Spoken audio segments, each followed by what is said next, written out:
क्या घट गया? सुना राजा जी अब पड़ा था बड़ी ठंडी हो। हवा चिपका ले धनिया लगी न ठंडी हो। अरे राजा जी लागता कि पाला लगी जाई।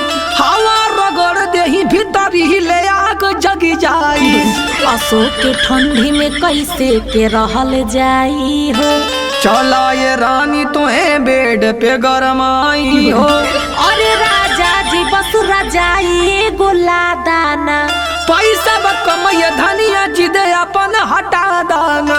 बहुत कंजूस बड़ा और खर्चा कैला से डरेला। हर गद्दार रजाई के जिद छोड़ा ये हमर रानी हो। ठंडी में चुम्मा लिहल बड़ा फायदा करेला। अच्छा हाँ। पूरे रहो ना रानी झाड़े लगी जाई हो। सटी जा तो कमर बन के हम गरमाई हो। सुना दूर रहो ना रानी झाड़े लगी जाई हो। सटी जा तो कमर बन के हम गरमाई हो।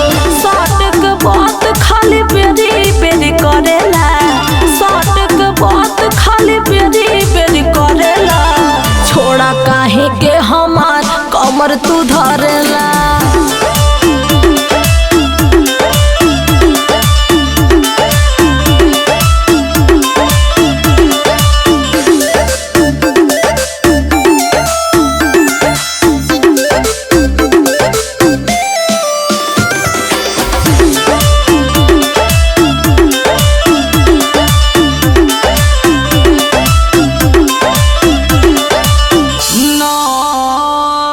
रजाईला दौड़ के माजा उठैया राजा।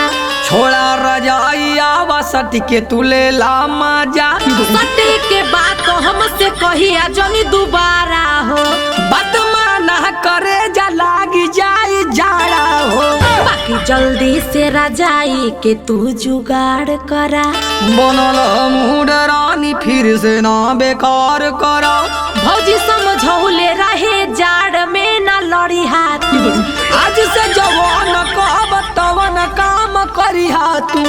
ठीक है राजा जी पहले जल्दी से गरमाई हो।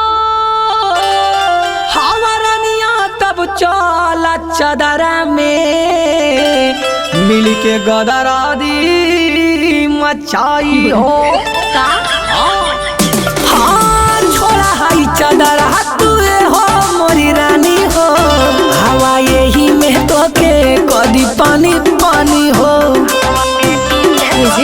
अरे आवा ना। गलत शरीर लगी देह गली जाई हो।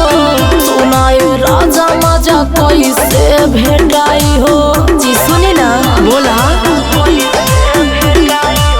बुझ गइलो नु मर्द सोचे न बिचारेला।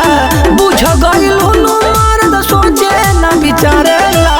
सुखता इंजन कबो मोबिल न डालेला।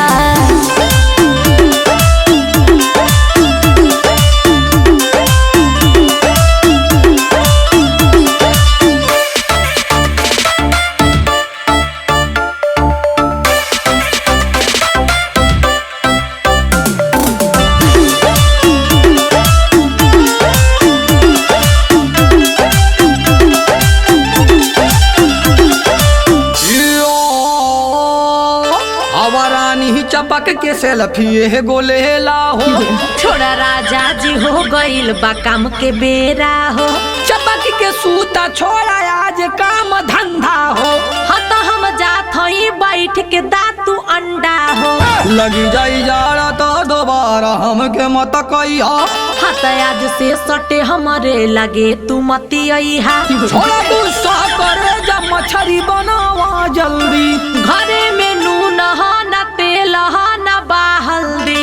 छोड़ा खाना आया तब तू ही भूख मिटावा हो।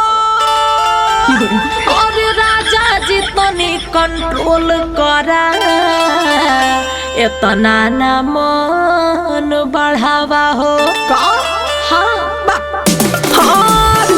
तनिको न होला कंट्रोल मोरी रानी हो, देखी ले इलाजब चेहरा नूरानी हो। अच्छा तो इतना सुंदर बानी और का हो इतना न करा तू बड़ाई मोरे राजा हो, पाता बाले वाल चाहा तारा तू मजा हो। अरे ऐसा बात ना है। अरे हम बुझते जाड़ा में मरद म्यारी ठीक से संभारेला, जाड़ा में मरद म्यारी ठीक से संभारेला, तबे ता जाड़ा पूरा घरे गुजारेला।